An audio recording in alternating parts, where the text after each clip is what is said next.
Hello दोस्तों, नमस्कार। Electrician education channel में आपका स्वागत है। दोस्तों, मेरे हाथ में जो आप देख रहे हैं ये एक कैपेसिटर है। दोस्तों, इसे हम कंडेंसर भी कहते हैं। तो आज के वीडियो का टॉपिक भी यही है कि कंडेंसर अर्थात कैपेसिटर का कार्य क्या होता है, इसे हम क्यों यूज करते हैं और साथ साथ इस पे लिखी हुई सभी प्रकार की कोडिंग, इस कोडिंग का मतलब क्या होता है, इसका अर्थ क्या होता है। तो हम जानेंगे सभी प्रकार की कोडिंग के बारे में, कैपेसिटर के कार्य के बारे में, इसकी संरचना के बारे में, इसके प्रकार के बारे में और साथ ही साथ दोस्तों कैपेसिटर पे दो प्रकार के मैं प्रैक्टिकल करके भी दिखाऊंगा कि कैपेसिटर का यूज हम क्यों करते हैं। साथ ही साथ हम इसे सीरीज में कैसे कनेक्ट करेंगे अर्थात पैरेलल में कैसे कनेक्ट करेंगे। इन दोनों प्रैक्टिकल को भी इस वीडियो में दिखाने वाला हूं। तो बने रहिए इस वीडियो के साथ और इस वीडियो को देखने के बाद आप कैपेसिटर के बारे में पूरी A to Z सभी प्रकार की जानकारी आपको प्राप्त होने वाली है। तो चलिए स्टार्ट करते हैं।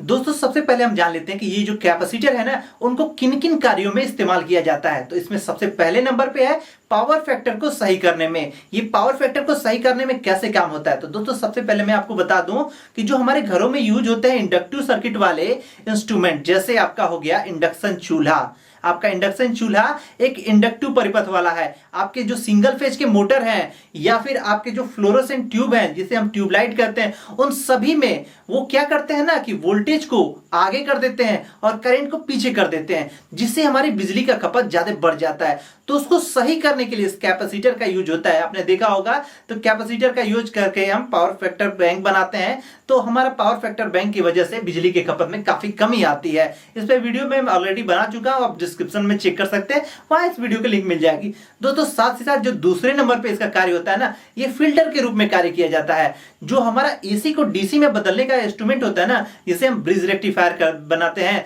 4 डायोड से हम ब्रिज रेक्टिफायर बनाते हैं, तो वो एसी को डीसी में बदलता है, एसी सप्लाई को डीसी में बदलता है। लेकिन वो जो डीसी बदलता है ना, वो पल्सेटिंग डीसी होता है। तो उस पल्सेटिंग डीसी को सही करने में, प्योर करने में इस कैपेसिटर को यूज करते हैं हम फिल्टर के रूप में। और जो तीसरा है, जो इनका मोस्ट इंपॉर्टेंट काम होता है, जिसका ये कैपेसिटर है, तो ये आपने देखा होगा जो हमारे सीलिंग फैन होते हैं या फराटा फैन होते हैं या सिंगल फेज का कोई भी मोटर जिसमें कैपेसिटर यूज होता है, तो दोस्तों ये कैपेसिटर क्या करता है कि जो फेज डिफरेंस पैदा करता है, यानी कि दो फेजों के बीच, यानी कि जो उसमें जो वाइंडिंग होती है, प्राइमरी वाइंडिंग और स्टार्टिंग वाइंडिंग, उनके बीच 90 डिग्री का कोण बनाता है, जिससे हमारा मोटर सेल्फ स्टार्ट हो जाता है। वरना यदि कैपेसिटर नहीं लगाते ना, तो वो मोटर चाहे सीलिंग फैन का हो ना, वो अपने आप नहीं घूमता, उसको घुमाना पड़ता, हाथ से घुमाना पड़ता है। लेकिन कैपेसिटर लगा देने से वो सेल्फ स्टार्ट हो जाता है। तो दोस्तों ये रहा कैपेसिटर का कार्य। अब हम सेकंड नंबर पे आते हैं कि कैपेसिटर को जो यहाँ पे कोडिंग दी गई है, उस कोडिंग का मतलब क्या होता है। तो इस कोडिंग का मतलब क्या होता है, यहाँ पे ढेर सारे कोडिंग दिए गए हैं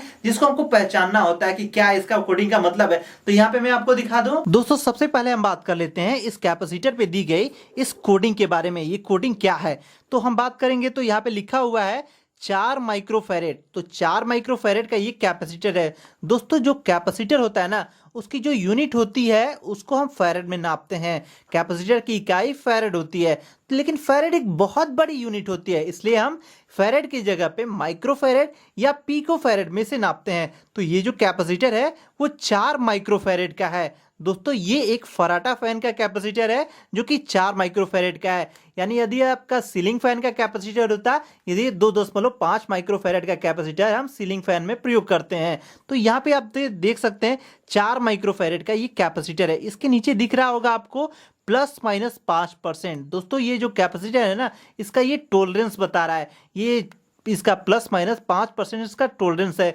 इसका कहने का मतलब ये है कि ये जो कैपेसिटर है वो एग्जैक्ट 4 माइक्रोफैरेड का कैपेसिटर नहीं है, लेकिन इसको राउंड फिगर में 4 माइक्रोफैरेड लिखा गया है। ये जो कैपेसिटर है ना, 3.8 माइक्रोफैरेड से लेके 4.2 माइक्रोफैरेड तक की कैपेसिटी का ये कैपेसिटर है।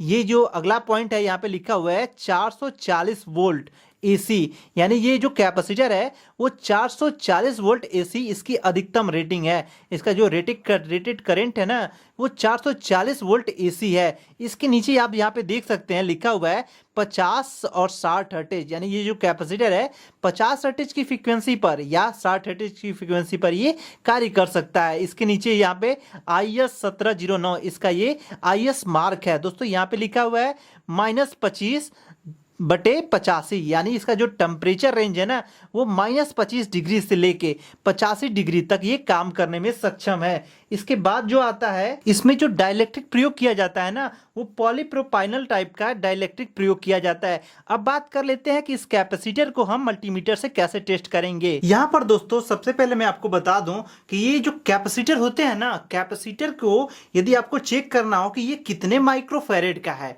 यानी कि इसकी वैल्यू को पता करना हो ना, तो ये सामान्य रूप से जो मल्टीमीटर हम लोग यूज करते हैं, इस मल्टीमीटर से ये नहीं पता किया जा सकता है कि ये कैपेसिटर कितने माइक्रोफैरेड का है। हम यहाँ पे इस पे दी गई वोल्टेज के अनुसार कि इसकी वोल्टेज कैसे कार्य करते हैं, यानी कि इसमें जब हम सप्लाई पैरेलल में देंगे और सीरीज में देंगे तो ये कैपेसिटर कैसे रिएक्ट करता है, हम इस मल्टीमीटर के द्वारा जानेंगे। तो दोस्तों यदि आपको इस माइक्रोफैरेड की, यानी कि आपको जानना हो ये कितने माइक्रोफैरेड के कैपेसिटर है, तो इसके लिए एक विशेष प्रकार के मल्टीमीटर आते हैं, उसका लिंक मैं डिस्क्रिप्शन बॉक्स में दे दूंगा, आप वहां पे ट्राई कर सकते हैं। वो लगभग 10,000 के समथिंग आता है जो मल्टीमीटर, उससे हम पता कर सकते हैं कि कोई भी कैपेसिटर कितने माइक्रोफैरेड का है। तो इस मल्टीमीटर से हम चेक करेंगे कि इसका वोल्टेज के ऊपर क्या रिएक्शन आता है। तो सबसे पहले मैं आपको चेक करके दिखाते देता हूं कि जो हमारे सामान्य रूप से जो वोल्टेज आ रही है वो कितनी वोल्टेज आ रही है। तो यहाँ पे मैं इसको वोल्टेज को इंगित दिखा दे रहा हूँ कि कितना वोल्टेज आ रही है।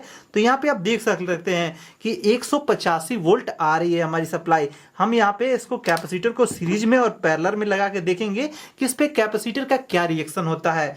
तो दोस्तों सबसे पहले हम इसको पैरेलल में लगाते हैं। तो पैरेलल में लगाते हैं, यहाँ पे आप देख सकते हैं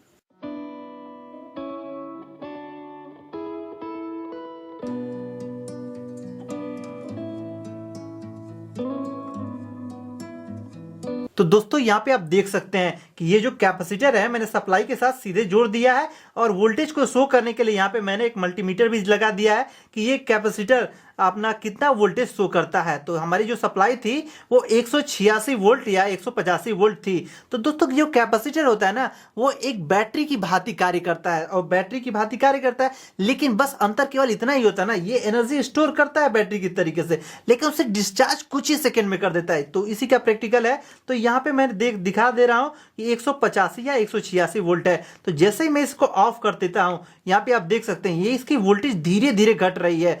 यहाँ पे आपको दिख रहा होगा कि इसकी जो वोल्टेज घट रही है ना वो बहुत धीरे धीरे घट रही है, और बैटरी में हमारे लंबे समय तक चलते हैं, यानी ये जो कैपेसिटर है उसे डिस्चार्ज होने में काफी टाइम लग जाता है। तो यहाँ पे मैं आपको फिर से दिखा देता हूँ, यहाँ पे आप देख सकते हैं।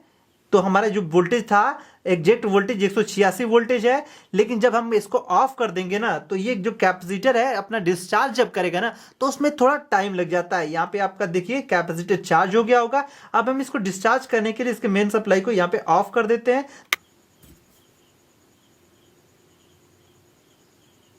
तो इसका फंडा सेम वैसा ही है जैसा कि एक पाइप द्वारा पानी को एक टंकी में भरा जाता है और टंकी से बाहर सप्लाई ली जाती है। तो जो हमारा यदि मेन सप्लाई ऑफ हो जाता है तो टंकी में रखे पानी को डिस्चार्ज होने में थोड़ा टाइम लगता है, उस टंकी को पानी को निकलने में। सेम वैसे ही कैपेसिटर मान लीजिए एक टंकी है और इसमें एनर्जी स्टोर हो जाती है, और जब बिजली कट जाती है, बिजली थोड़े समय के लिए कटती है, मामूली समय के लिए, तो इस टंकी में रखी हुई बिजली डिस्चार्ज होती है, यानी आपको देती है। तो ये एक टंकी की तरीके से कार्य करता है। यहाँ पे आप देख सकते हैं यहाँ पे 186 वोल्टेज है, लेकिन यदि हम इसको ये स्विच को ऑफ करेंगे तो ये धीरे धीरे डिस्चार्ज होगी। यहाँ पे आप देख सकते हैं ये धीरे धीरे डिस्चार्ज होगी, यानी कि तब तक के लिए इसमें इलेक्ट्रिक एनर्जी सेव थी। अब इस कैपेसिटर को हम सीरीज में लगा के देखते हैं कि सीरीज में लगाने पे इसका क्या रिएक्शन होता है।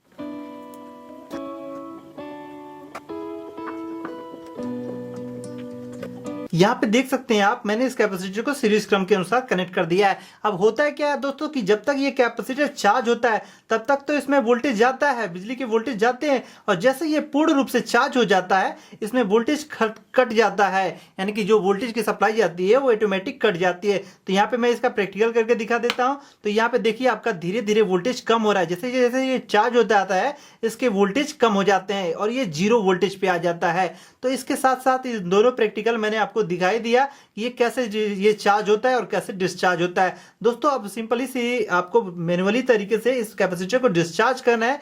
तो ये कैपेसिटर को जो चार्ज हो चुका है, इसको सिंपल सी इसके दोनों टर्मिनल को टच करते हैं तो ये कैपेसिटर पूरी तरीके से डिस्चार्ज हो जाता है। दोस्तों यहाँ पे मैं एक बार फिर से आपको दिखा देता हूँ, इन दोनों टर्मिनलों को आप डायरेक्ट जोड़ देते हैं सप्लाई से तो ये पूरी तरीके से चार्ज हो जाता है। यहाँ पे मैं चार्ज करके दिखा देता हूँ और साथ साथ डिस्चार्ज करके भी दिखा देता हूँ। यहाँ पे ये चार्ज होने में थोड़ा सा टाइम लगता है, यानी कि ये टंकी जो है ये पूरी इलेक्ट्रिसिटी से भरने वाली है और जैसे ये भर गई वैसे ही हम इसको निकालते हैं। इसमें बहुत भयंकर बिजली होती है, यहाँ पे हम शॉर्ट करा के इसको डिस्चार्ज कर लेते हैं। दोस्तों इसके साथ साथ अब कैपेसिटर कितने प्रकार के होते हैं ये भी, इसके लिए मैंने इसके अलग से वीडियो बना रखी है जिसका लिंक आपको डिस्क्रिप्शन बॉक्स में मिल जाएगा, आप उसे जरूर देखें और श्योर कर लें कि कैपेसिटर कितने प्रकार के होते हैं। तो दोस्तों मिलते हैं दोस्तों अगली वीडियो में, तब तक के लिए जय हिंद, नमस्कार।